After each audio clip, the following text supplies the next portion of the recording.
आप सभी श्री हरि विष्णु भक्तों को नमस्कार। स्वागत है अनुकरणीय सनातन पर। आज मैं आपको आमल की एकादशी व्रत की कथा सुनाने जा रही हूँ। आइए श्रवण करते हैं पावन कथा। सभी बोले श्री हरि विष्णु भगवान की जय। श्रीमन्नारायण नारायण हरि हरि, भजमन नारायण नारायण हरि हरि। धर्मराज युधिष्ठिर बोले, हे जनार्दन, आपने फागुन के कृष्ण पक्ष की विजया एकादशी का अत्यंत सुंदर वर्णन करते हुए सुनाया। अब आप फागुन मास के शुक्ल पक्ष की एकादशी का क्या नाम है तथा उसकी विधि क्या है, कृपया करके आप मुझे बताइए। श्री भगवान बोले, हे राजन, फागुन मास के शुक्ल पक्ष की एकादशी का नाम आमल की एकादशी है। इस व्रत के करने से समस्त पाप नष्ट हो जाते हैं तथा इसके प्रभाव से 1000 गौदान का फल प्राप्त होता है। इस व्रत के करने से समस्त पाप नष्ट हो जाते हैं।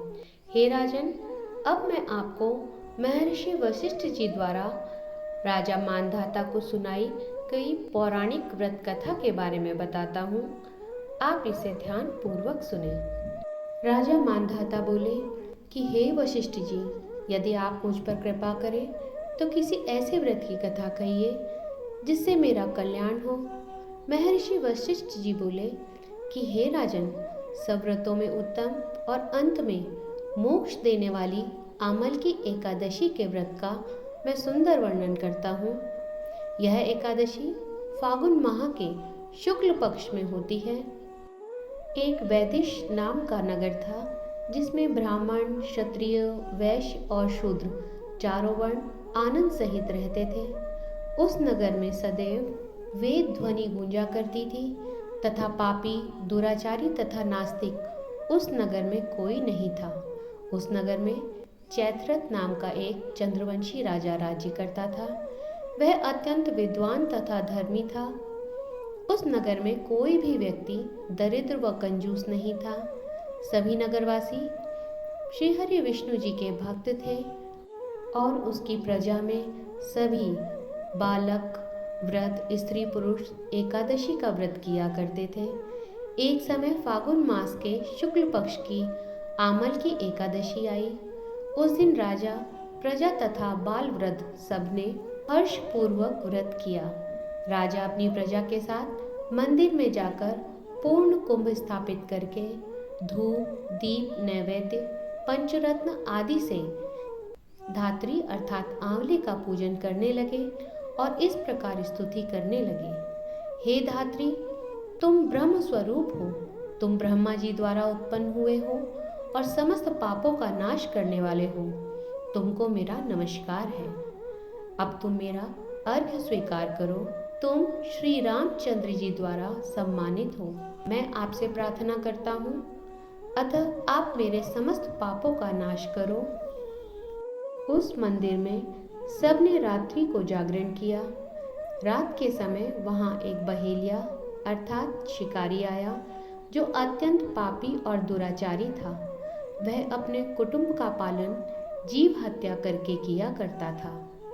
भूख और प्यास से अत्यंत व्याकुल वह बहेलिया इस जागरण को देखने के लिए मंदिर के एक कोने में बैठ गया और श्री हरि विष्णु भगवान तथा एकादशी महात्म्य की कथा सुनने लगा। इस प्रकार अन्य मनुष्यों की भांति उसने भी सारी रात जागरण में बिता दी। प्रातःकाल होते ही सब लोग अपने घर चले गए तो बहेलिया भी अपने घर चला गया। घर जाकर उसने भोजन किया। कुछ समय बीतने के पश्चात उस बहेलिये की मृत्यु हो गई।